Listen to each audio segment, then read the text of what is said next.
नमस्कार, मैं निरंजन कुमार और आप देख रहे हैं समाचार टीवी। हमारे साथ अमरजीत जी हैं, सोशल एक्टिविस्ट हैं। अक्सर समाज के मुद्दा पे लिखते रहते हैं और बोलते रहते हैं, समाज के बीच में जाकर समझाते भी रहते हैं। अक्सर आप लोगों ने देखा होगा, इनका जो फेसबुक आईडी है उन पे बाबू जगजीवन राम जी का विचारधारा को जागरूक करने का, जनता में पहुंचाने का काम करते हैं। एक तरफ लोग बाबू जगजीवन जी के विचार को, उनके कार्य को खत्म करने का बात कर रहे हैं, तो दूसरी तरफ अमरजीत जी हैं जो बाबू जगजीवन जी के विचार को उजागर करने का काम कर रहे हैं, उनके कामों को बतलाने का काम करते हैं। इसी पे बातचीत करने के लिए अमरजीत जी हमारे साथ है। तो सबसे पहले स्वागत है सर। चलिए, आपको भी निरंजन जी स्वागत है। आपसे पहला क्वेश्चन यही होगा कि जो आजादी के पहले और आजादी के बाद दलितों का राजनीति का स्थिति कहाँ था सर? देखिए निरंजन जी, बात अब बहुत दूर से किए हैं कि इस देश के अंदर आजादी के पहले और आजादी के बाद का क्या राजनीतिक रहा है, और खास करके जो वंचित समाज, दलित समाज, जो निचले पौधान के थे, जो अशिक्षित समाज, उसके लेकर इस देश के अंदर एक ऐसा मसीहा आया जो है परम पूज्य बाबा साहब डॉक्टर बी.आर. अम्बेडकर जी, जो दलितों, वंचितों, गरीबों और शूद्रों का, जिसका पानी पीने का अधिकार नहीं था, जिसको रोड पे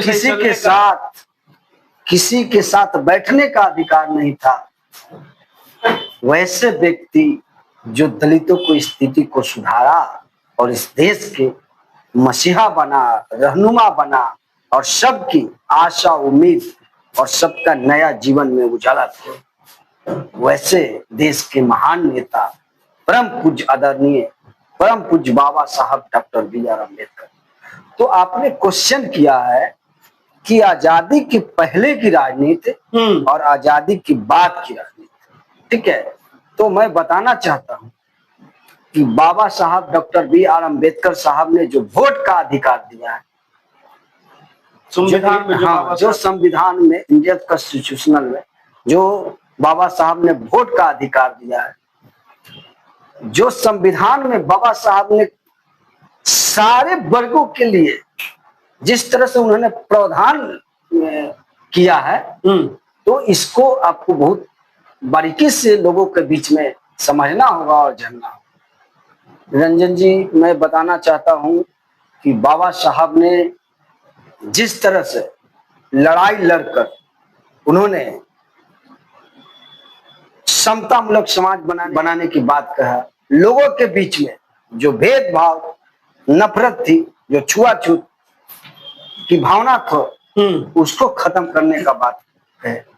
और आजादी के पहले 1947 तक बाबा साहब ने इस देश के लिए क्या किया, ये तो बहुत सी किताबें और बहुत से लोगों के बीच विचारों में मिल जाएगा।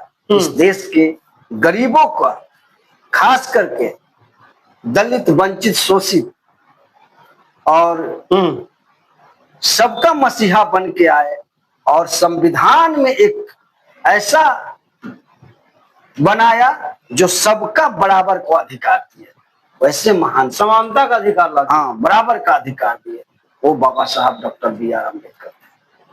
जब बाबा साहब 1947 में भारत देश आजाद हुआ, उसके बाद 1950 में जो संविधान लागू हुआ, संविधान लागू होने के बाद बाबा साहब का तो 47-48 में ही बाबा साहब का सेहत जो है ना खराब हो गया। 1956 में तो और उसके बाद बाबा साहब जो है हम लोग के बीच है, 1956 में उनका देहांत हो गया, मृत्यु हो गया।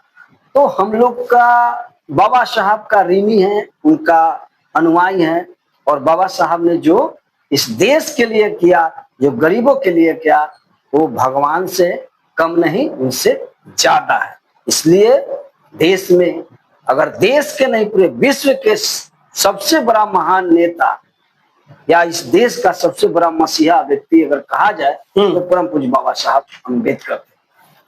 वो 1956 के बाद, आपने 1956 के जब बाबा साहब, हाँ, आपने बोला कि आजादी के पहले और आजादी के बाद, तो बाबा साहब के जब मृत्यु के बाद इस देश की राजनीति को, अगर बाबा साहब के बाद मृत्यु के बाद इस देश की राजनीति को अगर किसी ने संभाला और इस देश के संविधान और उसके आरक्षण, उसके संविधान का जो प्रारूप तैयार हुआ था वो कैबिनेट में भी नहीं गया था, पास हुआ था। तो बाबा साहब के मृत्यु के बाद पूरी जिम्मेदारी इस देश के और बिहार के लाल, इस देश के बड़े नेता बाबू जगजीवन राम के जिम्मे हो गया। बाबू जगजीवन राम के जिम्मे हो गया था। उसके बाद 1956 से 1984 तक बाबू जगजीवन राम ने इस देश के अंदर ऐसे ऐसे सत्ता में रह के काम किया जो लोग नहीं कर सकता था। ये क्वेश्चन सर, देखिए, अगर बाबू जगजीवन राम नहीं होते, बाबू जगजीवन राम नहीं होते तो हमारा जो संविधान 1956 में लागू हुआ थी, 1950 में लागू हुआ था, और बाबा साहब के मरने के बाद वो ब्राह्मणी व्यवस्था वाले, बाबा साहब की तो मृत्यु हो गई। हाँ, बाबा साहब की मृत्यु को 84 के बाद किनके हाथ में नेतृत्व आया दलित समाज में? कितने के बाद नहीं, 64 के बाद हम जो बोले ना, 1956 के बाद इस देश का अगर बाबा साहब के बनाए कारवा को अगर किसी ने संभाल के रखा, आज तक नहीं आने दिया देश के संविधान के ऊपर, गरीबी शोषितों का जो हक देना था, जो अधिकार देना था, तो बाबू जगजीवन राम न संविधान पे आँच आने दिए, न दलित समाज के शोषित वंचित के किसी भी आरक्षण पर आँच नहीं आने दिए थे। लेकिन वो व्यक्ति, देखिए, वो व्यक्ति बाबू जगजीवन राम थे। लेकिन बाबू जगजीवन राम जी के और अम्बेडकर जी के बारे में समाज में तो ये भी प्रचारित किया गया है कि वो दोनों में बनते नहीं थे। देखिए, ऐसा कोई मैगजीन और किसी भी किताब में या बहुत सारे पार्टी के प्रवक्ता बोले हैं। देखिए, बताते हैं बनते नहीं थे। बाबू जगजीवन राम का 1984 में चेन्नई में बाबू जगजीवन राम ने बाबा साहब के पुण्यतिथि जन्म दिवस पर उन्होंने भाषण दिया है। उन्होंने साफ कहा कि इस देश के ऐसे महान अगुआ थे बाबा साहब, जो 1956 में मृत्यु के बाद वो देश के बहुत मसीहा नेता थे। बाबू जगजीवन राम खुद कह रहे हैं। और उसके बाद ये भी बात उन्होंने कहा, बाबा साहब जब 1956 में मृत्यु हो गए थे तो पूरा संविधान का प्रारूप और आरक्षण का पूरा प्रावधान बाकी था। बाबू जगजीवन राम ने विदाउट कैबिनेट में गए और रेलवे में उन्होंने SC ST को रिजर्वेशन दे दिया था। बहुत बड़ी बात बोल रहे हैं, बहुत रिजर्वेशन दे दिया। उसके लिए मद्रास कोर्ट में जो है ना, जो सरकार था, वो मद्रास कोर्ट में फाइट कर दिया। वहां बाबू जगजीवन राम केस हार गए, और केस हारने के बावजूद भी फिर उन्होंने सुप्रीम कोर्ट दिल्ली में फाइट किया और वो केस जीत गए। वही बाबू जगजीवन राम पहला व्यक्ति थे जो रेलवे में कम से कम लाखों लोगों का, दलित को जो प्रमोशन में रिजर्वेशन मिला, लाखों लोग सीट बढ़ा। बाबा साहब के जो कारवा बच गया था उसको आगे बढ़ाने। हाँ, लेकिन आप तो बोल रहे हैं, लेकिन जब बाबू जगजीवन जी का जब पुनः तिथि होती है, चाहे जन्म तिथि होती है, उस समय तो नहीं उनका श्रद्धांजलि नहीं दिया जाता, ना उनके जन्म तिथि पे फूल अर्पित किया जाता। हाँ, दुर्भाग्य, आपने बहुत बड़ा बात बोल दिया कि इस देश के ऐसे दलित कुछ पार्टियां रही, ऐसे देश के कुछ दलित नेता रहे कि ऐसे महान नेता की पुण्यतिथि पर श्रद्धांजलि सुमन अर्पित करता है और नहीं कभी उनके जन्म दिवस पर मंच से सम्मान देता है। कहीं तो सम्मान नहीं मिल रही। वो उसका एक ही प्रोपेगेंडा। देखिए, मैं बात ये भी कि बाबू जगजीवन राम जो थे वो हिंदी पट्टी के थे। मैं बता रहा हूँ, बाबू जगजीवन राम हिंदी पट्टी के थे, जो काफी पिछड़े थे, लोग लिखना नहीं जानता था। लेकिन वही बाबा साहब या अन्य लोग जो महाराष्ट्र, उत्तर प्रदेश, अन्य जगह के लोग थे, यहाँ बाबा साहब के बारे में उनके विचार को लिखा। लेकिन वही बाबू जगजीवन राम के बारे में, और वहां जो लोग प्रोपेगेंडा फैलाया बाबू जगजीवन राम के बारे में कि बाबू जगजीवन राम गद्दार थे, तो ये किए तो वो किए, बाबा साहब बाबा साहब के, हाँ बाबा साहब को ये कराए, बाबा साहब को विरोध किए, ये प्रोपेगेंडा फैलाया गया था। ठीक है ना? कौन लोग फैला रहे? कौन? ये दलित समाज के लोग फैलाए थे, है ना? ये नहीं चाहते थे कि बाबू जगजीवन राम का जो संघर्ष था, उनकी जो विचार थी, है ना, इनकी संघर्ष, इसकी कद को आगे बढ़ता रहे। इसलिए बाबू जगजीवन राम को जो है ना, लोगों ने बोला कि गद्दार है, लेकिन ऐसा नहीं है। बाबू जगजीवन राम की पढ़ने की जरूरत है, हर एक व्यक्ति को पढ़ने की जरूरत है। पढ़ने के बाद समझ में आ जाएगा कि बाबू जगजीवन राम बिहार के ऐसे व्यक्ति थे जो देश के कुर्सी को हुला से इधर से उधर डुला देते। कहते मैं कहूंगा तो सरकार बनेगा। 77 में नहीं, आप सुन लीजिए, पाकिस्तान को डरा दिए। ट्रम्प वाला नहीं है कि मोदी वाला स्थिति नहीं है कि जो ट्रम्प मोदी जी पर इशारा कर रहे हैं। हाँ, मोदी वाला स्थिति नहीं है कि ट्रम्प को कह दिए क्या चुप चुप तो चुप। बाबू जगजीवन राम थे, बांग्लादेश को कहे मुँह तो मुँह थे, मैंने साइड हो गया, पाकिस्तान के सब सरेंडर कर दिया। इतने बड़े नेता थे, वो आदमी थे। डरे कोई बोलता था इनके एथी में, बेवज में? सोनिया गांधी कह दिया कि तुमको पूरे खानदान को हरा दे। कांसी राम, सुन लीजिए बात के जो 71 का चुनाव हुआ था, तो बता देते हैं कि सोनिया गांधी और पूरा कांग्रेस को जो है 36 को सीट आया था। और बाबू जगजीवन राम के नाम पर जो चुनाव लड़ा गया था, उनको 300 से अधिक बहुमत मिला था, पूर्ण रूप से सरकार बनाया था। लेकिन मनवादी व्यवस्था के लोगों ने कहा कि दलित प्रधानमंत्री बन जाएगा, दलित अगर प्रधानमंत्री बन जाएगा तो इस देश के अंदर हाहाकार मच जाएगा, क्योंकि क्षुद्र का शुरू से पानी पीने का अधिकार नहीं था, तो उसको प्रधानमंत्री के प्रधानमंत्री कैसे बन जाएगा? कुर्सी को बैठा दीजिएगा तो ये सारा चीज गलत हो जाएगा। ठीक है, इसलिए बाबू जगजीवन राम ने जब भी लड़ा, उनकी इतनी कद बड़ा थी, बोले ना कि प्रधानमंत्री का कुर्सी को इससे उसे हिलाते रहते थे। तो मैं कहूंगा तो सरकार बनेगी। कांसी राम साहब, इतनी बड़ी कांसी राम साहब ने काम किया।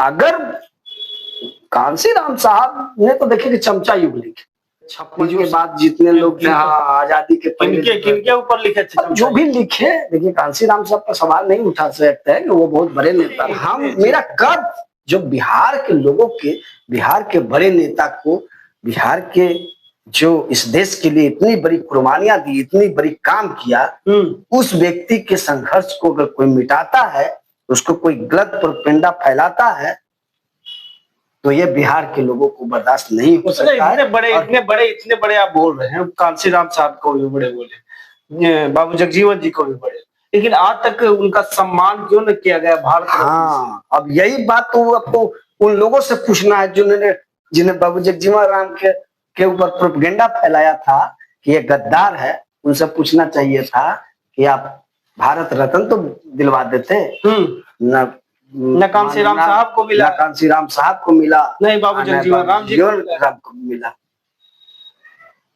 बात यहाँ है, कैसे होगा? तब विचार के बात कर, विचार, आप किसी का विचार को एक तरफ मिटा रहे हैं और एक तरफ जो है ना मांग नहीं कर रहे हैं। बीजेपी की सरकार है, क्या लगता है कि बीजेपी अभी तो रहेगी ना सर? बीजेपी तो क्या लगता है कि बीजेपी मान्यवर यूपी में देख लीजिए और बाबू जगजीवन जी यूपी में देख लीजिए, 2 पार्टी है दलित का, दोनों कहता है कि हम दोनों हुक्मरान बनेंगे अलग अलग रह के। किनका बात कर रहे हैं? अरे किसी का बात कर रहे हैं? नहीं, हम दोनों पार्टी मिल के अलग अलग रह के हुक्मरान बनेंगे। और बिहार में आके कहता है ना कि हम दोनों मिलकर सरकार बना रहे हैं। ठीक है, इमामी को बोल रहे हैं? हाँ, दोनों कहता है, इमामी को बोल रहे हैं, किसी को बोल रहे हैं, मैं कहता है दोनों कि हम, आप बिहार के जनता के लोग सुनिए क्या, कि हम दोनों अलग अलग चुन के और बिहार में सरकार बना लेंगे। अरे यार समझो, यूपी में तुम एक नहीं हो, अब बिहार में सरकार बना लोगे हैं? यानी बिहार के पब्लिक को मूर्ख बना लोगे? कदापि नहीं। बिहार की जनता जानती है और जान चुकी है अब कि आपसे कुछ होने वाला नहीं है। किनसे? मैं बता रहा हूँ, खुलकर बोलिए। किनसे क्या?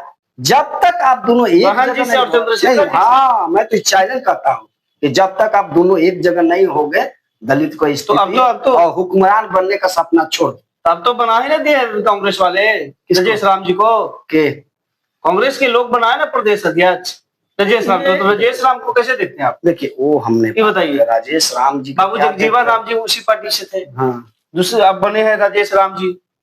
देखिए, हम ये नहीं कहते हैं राजेश राम जी बने हैं या कौन बने, कांग्रेस बनाया है या बात नहीं। बात यहाँ विचार की है, बात यहाँ जो हुक्मरान की है, दलित नेतृत्व की है। बात यहाँ ये नहीं है कि राजेश राम जी बन गए, उन्हें और कौन बन गए, उससे फर्क नहीं पड़ता।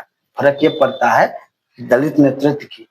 आप दोनों अलग हो। तीन अच्छा, मैं बता रहा हूँ, हम दो भाई हैं। देश के 3 नेता को नाम देता हूँ, उनको देश के राजनीति में कैसे देखते हैं? बहन जी, चंद्रशेखर आजाद और राहुल गांधी, कैसे देखते हैं तीनों को? देखिए, मैं बताता हूँ, बहन जी, तीनों बाबा साहब की बात कर रहे हैं। बहन जी, अब बात करना नहीं होता। हम दोनों भाई मिल के, हम दोनों अलग अलग रह के हम बात करेंगे हुक्मरान बनने का, तो मेरा सपना जीवन में कभी पूरा नहीं होगा। बात कब करेंगे? कि जब दोनों हम मिले हैं, तब जनता भी समझेगा कि ये दोनों मिल के लड़ रहा है, हमारी हक अधिकार की बात करेगा। ठीक है? आप अलग होकर बात कर रहे हैं और कहते हैं कि हम देश का ये बड़ा बदलाव ला देंगे। तो हम समझ रहे हैं कि चंद्रशेखर और मायावती की बात कर रहे हैं। तो चंद्रशेखर जी तो फोन पे, वीडियो पे आके, इंटरव्यू में आके फोन कर रहे हैं। देखिए, अंदरूनी क्या मामला है वो नहीं जानते हैं। आपके साथ इतनी बड़ी सिस्टम चलते हैं, आप इतना बड़ा काफिला लेके चलते हैं। आप खुद जाइए मिलने, क्या भगा दें? कहियो देखे हैं जाके उनके बंगले पे? दिखावा कर रहे हैं। नहीं, दिखावा की बात नहीं। मेरा एक ही कहना है कि तुम अगर आप लोग वहां पे अगर अलग अलग हो, तो बिहार में चाहे अन्य प्रदेश में पूरा पब्लिक यही जानता है कि दोनों अलग अलग लड़के दोनों वोट काटेगा, और तीसरा व्यक्ति को, जो व्यक्ति दलितों को गुमराह करके जो तीसरा व्यक्ति आवेगा वो सत्ता में आ जाएगा। इसलिए आपका यही मकसद होता है कि आप कुछ वोट, आप हमारा परिवार का आप वोट काट लीजिए, कुछ परिवार। चंद्रशेखर आजाद जी अगर पार्टी भी बना ली तो क्या गलत है? अरे बाबा साहब के पार्टी रहते हुए कांशीराम साहब बनाए पार्टी, तो आप बताइए, बाबा साहब को सम्मान नहीं दे रहे थे? कौन दे? बहन जी। किसको? चंद्रशेखर जी को। खुद बोले चंद्रशेखर जी, अगर हमें वो घर में जगह मिल जाता तो हम पार्टी क्यों बनाते? कहिए कि चंद्रशेखर जी को आप बोलिए कि चमचा योगी उनको पर भी लिख दीजिए। किनको पर? चंद्रशेखर जी पर। आज भी एगो चमचा युग लिखना चला चाहिए था। लिख दीजिए कि जितना देश के दलित जो है भाजपा के साथ है, अन्य दल के साथ है, वो सब गद्दार है। जिस तरह से बाबू जगजीवन राम पे लिखा गया है, उसको प्रचारित किया, उसको प्रोपेगेंडा फैलाया गया, नैरेटिव सेट किया गया। आप सब लोगों को लिख दीजिए। यानी आप मान लिए? मानना नहीं है। बाबू जगजीवन, मेरा कहना यही है कि वोट जहां बहुजन की बात करते हैं, एक जगह नेता नहीं जुड़ रहा है, तो बहुजन किस बात का? आप बताइए कि एक प्रदेश में नेता नहीं जुट रहा है, बहुजन विचारधारा। आप जाति को जोड़ने की बात कैसे करते हैं? जाति को जोड़ने का जब बात कर रहे हैं, तो एक नेता को जोड़ने का बात क्यों नहीं कर रहे हैं? अच्छा, बहुजन सवाल है, यही सवाल होना चाहिए। ठीक है, बहुजन विचारधारा को आप कैसे देखते हैं? बहुत अच्छी बहुजन विचारधारा, एक दूसरे को लेकर 85% का बात करो, बहुत अच्छा बात है। इसके रास्ते पे विचारधारा मजबूत, सबको लेकर चलना चाहिए, साथ में चलिए। अभी क्या है, राहुल गांधी क्या जो पार्टी, सुन लीजिए, आप देख लीजिए, राहुल गांधी ने समझा कि देश के ऐसे वो संविधान हाथ में पकड़ लिया, संविधान के महत्व समझा। अब कहा कि हमको जो है ना 15 को छोड़ देना। हाँ, अब कहा कि हमको 85 पे जिंदा रहना है, हम अपना राजनीति को 85 पे लेके चले। आखिर इस ट्रैक पे आना क्यों पड़ा? आज राहुल गांधी कौन मजबूर किए? मजबूर कौन किए? मजबूर उन्हें समझ लिए कि इन लोगों में विचारधारा। बिखराव है। उन्हें सीधा समझ लिया कि वो अलग हुक्मरान बने के सपना देख रहा है, वो अलग हुक्मरान बने के सपना देख रहा है। 15 पे 85 भारी पड़ेगी। हाँ, तो कहा कि नहीं, हम ही कहे नहीं 85 को पकड़ लेते हैं। तो राहुल गांधी 85 को पकड़ के संविधान और आरक्षण अम्बेडकर का फोटो लेके पूरे देश में माहौल बना दिया और माहौल बनाने जा रहा है। आप बताइए कि एक अमित शाह जो टिप्पणी किया था बाबा साहब पे, उस देश के अंदर सबसे ज्यादा विरोध किसने किया था? देश के अंदर अब भी जो है लगातार जो है ये वोट के SIR वाला मामला पर क्या बोल रहा है? बोलना चाहिए ना। अरे अधिकार की बात होता है, कहाँ पार्टी नहीं देखी, वोट चोरी वाले मामला पार्टी नहीं देखी जाती है। लेकिन मैं यही कहूंगा, सबको कहूंगा, संदेश दूंगा कि आप पढ़ें, और जब तक पढ़ेंगे नहीं, किसी की विचार और किसी को संघर्ष को नहीं जानेंगे, तो आपको उसी तरह से किसी पे टिप्पणी करने का हक नहीं है। और आपके समाज को उसी तरह से मूर्ख बना के रखा जाएगा। बिहार में राजनीति, दलित राजनीति को गुमराह करके रखा गया, लोगों को डाइवर्ट करके रखा गया, और बहुत बड़ा नेता, देश के बहुत बड़े नेता बाबू जगजीवन राम के ऊपर अछरंग लगा के, उसको प्रोपेगेंडा फैला के, उनके ऊपर जो है ना किताब लिख के और इनको देश के गद्दार साबित करने के बाबा साहब के विरोध में इनको बताया गया। चलिए, इसलिए ऐसा पढ़ने की जरूरत है, जानने की जरूरत है। चलिए, तो हमारे साथ अमरजीत जी थे, अक्सर समाज में जाकर लिखते रहते, बोलते रहते। तो आपने साफ तौर पर देखा कि किस प्रकार से बाबू जगजीवन राम जी के जीवनी से लेकर पूरे बातचीत पर किस प्रकार से स्पष्ट रूप से, प्रखर रूप से बात रखने का काम किया। तो पूरी बातचीत पर आपकी क्या प्रतिक्रिया? अपना प्रतिक्रिया हमारे साथ साझा जरूर करें। फिर मिलते अगले वीडियो में अगले खबर के साथ। तब तक धन्यवाद। आप देखते रहे समाचार टीवी।